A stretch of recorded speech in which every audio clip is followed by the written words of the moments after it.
Hello everyone, so I just got something in the mail from Apple. What could it be? Alright, so we just got the 3 new iPhones in the mail and we're about to review them. And no, I'm not wearing green because of the new color of the iPhone 11 Pro. That's just my favorite color. You were probably going to see the green wall at some point in this video. So yeah, I'm excited that the new iPhone is green.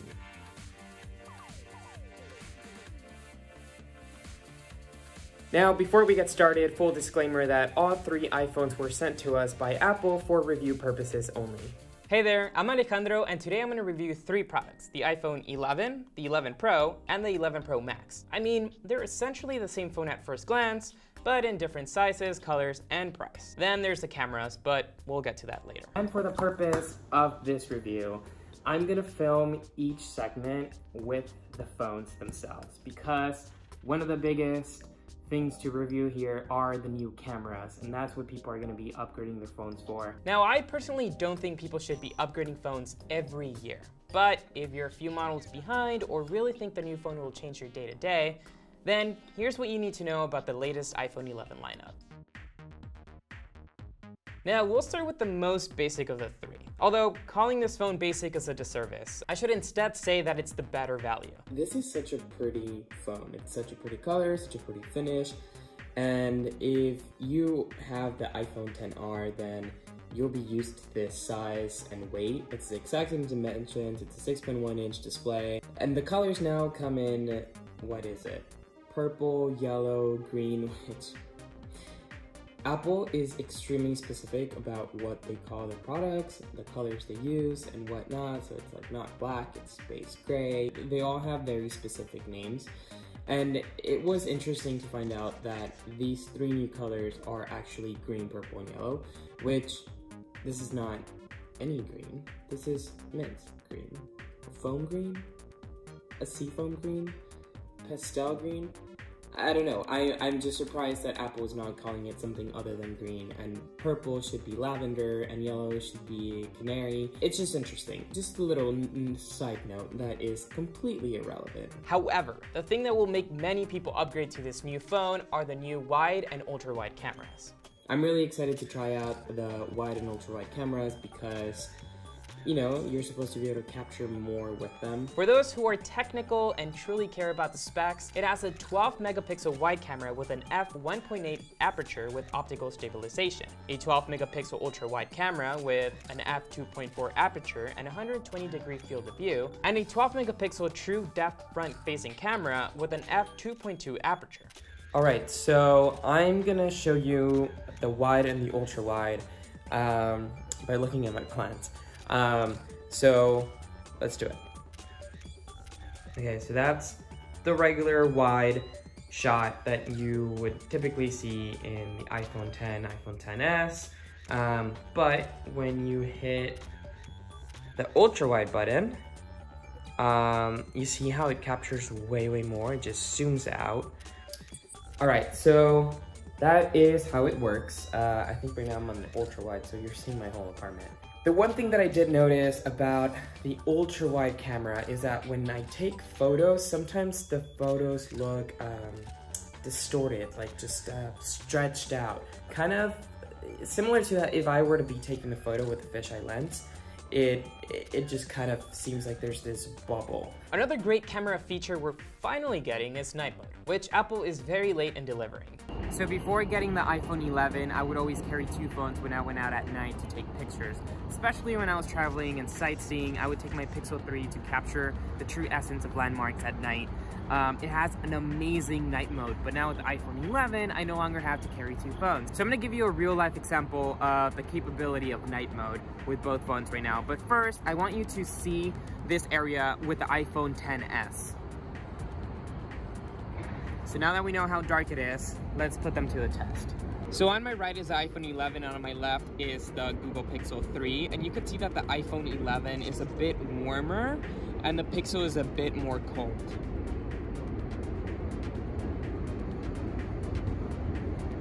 Okay, but when we look at the photos, I'd say that the iPhone 11 is more true to the colors, but they're both equally as bright and clear. when in reality, it's way darker. The best thing about the iPhone 11 is that it's the cheapest of any iPhone in the last 3 years, starting at $699. That's $300 less than the iPhone 11 Pro. And it's also $50 cheaper than what the iPhone XR started at when it launched in 2018. All right, so I'm about to switch phones. I've been using the iPhone 11 for a few days now, and I think it's great. I think if you're considering getting an iPhone 11, or if you're in between that and the iPhone 11 Pro, it's essentially the same phone. You're gonna get faster processors, you're still gonna get the wide and ultra wide camera, you're gonna get extended battery life, you're gonna get night mode, and you're gonna be able to fully experience the best of iOS 13 on both phones. The main difference, I'd say, is the telephoto lens. With all that being said, let's talk about the Pro. All right, so I'm getting ready to switch over to the iPhone 11 Pro, but before I do that, I want to do a little test. Two phones stand before me. One of them is the iPhone 11 Pro, and the other one is the iPhone XS. Can you guess which is which by looking at the display? That's probably going to be hard because if you look at the display, they look identical. Obviously, if I turn them around, you'll know which is which.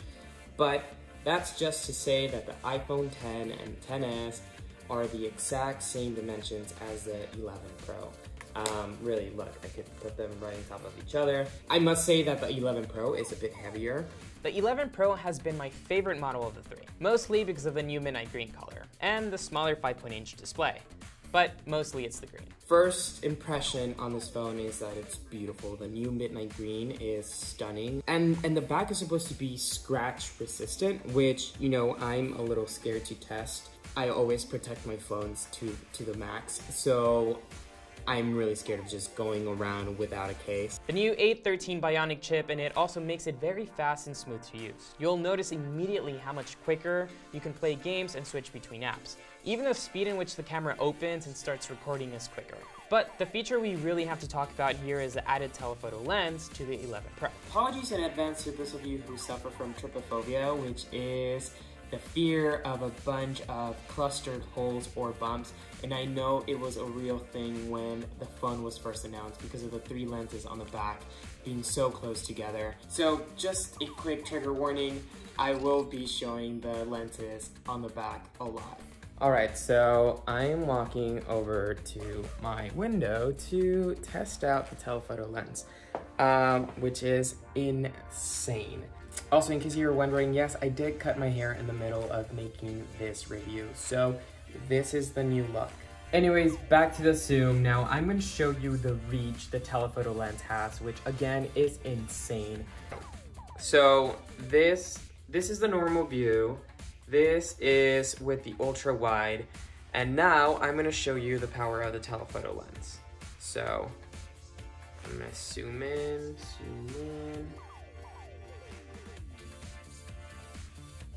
And here I am.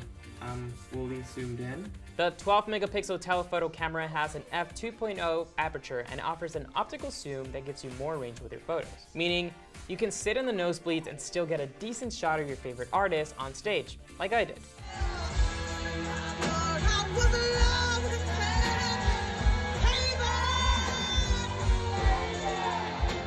Now, the specs on the front-facing camera and two other wide cameras on the back are the same as the iPhone 11. The front-facing camera is amazing. Now it has slow motion capability, so you could have a slow motion selfie, which Apple is trying to coin this new term called selfies. I don't think they'll stick, but I've used it more than I should already, so I guess it's going somewhere. But yeah, let me show you how that works. Hey!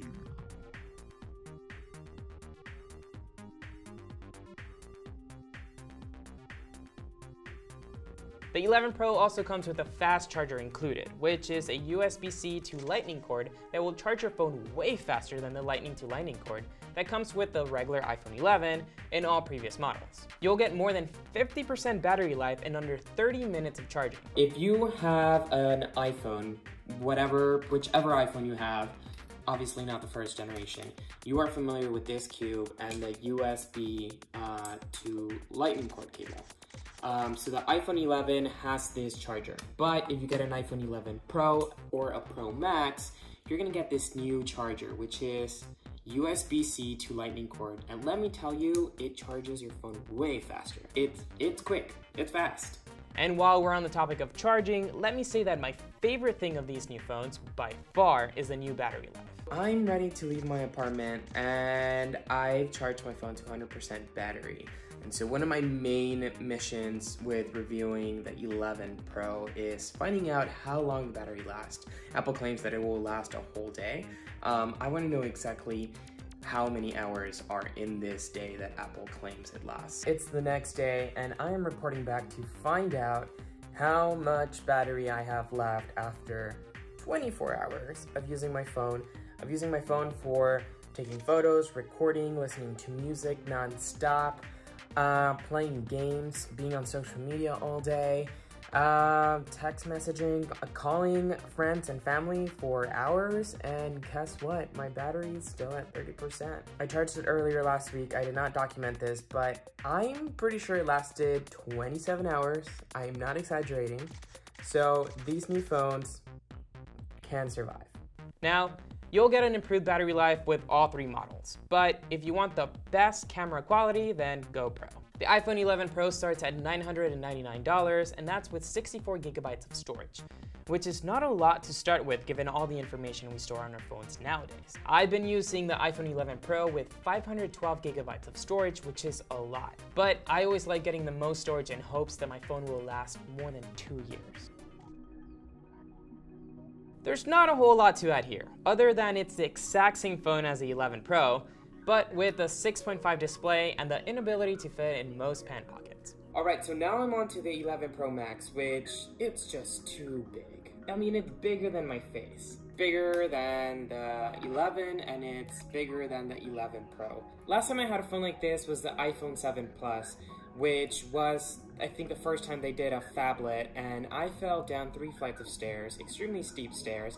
When I landed at the bottom of the stairs, my phone was literally bent in half. Then again, that phone was known to do that. This one, we'll find out. I had it in the back of my pocket, my jean pocket, because it doesn't fit in the front pocket, and there's no other way. You always have to hold it. It's just too inconvenient. I don't see anyone needing a phone this big. But if you want a new iPhone that arguably falls under the phablet category, then this one's for you. It has the same camera specs, a great battery life, and a nice finish. But it will cost you at least $1,100 for 64 gigabytes. And if you want 256 gigabytes of storage, then that price goes up to $1,249. So, if you're looking to upgrade to the iPhone 11, it's not much of a surprise, but it's a great phone to get. They have amazing cameras, longer battery life, and faster, stronger processors. And in case you were wondering, they are all still water resistant. I waited till the very end to do this because just in case they're not waterproof, I didn't want to screw up the entire review. Apple claims that all 3 phones are water resistant. Not waterproof, water resistant. There's a difference. The iPhone 11 is water resistant up to 2 meters for 30 minutes, and the 11 Pro and Pro Max are up to 4 meters for 30 minutes. So I'm just gonna do a small experiment here, and I am gonna drop them in the water, which is truly crazy. One is on, and I would never do this 5 years ago, maybe with a Samsung, but with an Apple phone, absolutely not. Siri is even functioning underwater, which is insane. Anyways, it's perfectly fine. I just dipped $3,000 worth into water, and everything's fine. So, which one's for you? Well, if you want the cheapest and the most bang for your buck, get the iPhone 11. If you want the best camera, get the iPhone 11 Pro. And if you're a fan of the big screens, get the iPhone 11 Pro Max. But really, the one most people should get for their basic needs is the iPhone 11. Just stick with one of these. These are too many phones.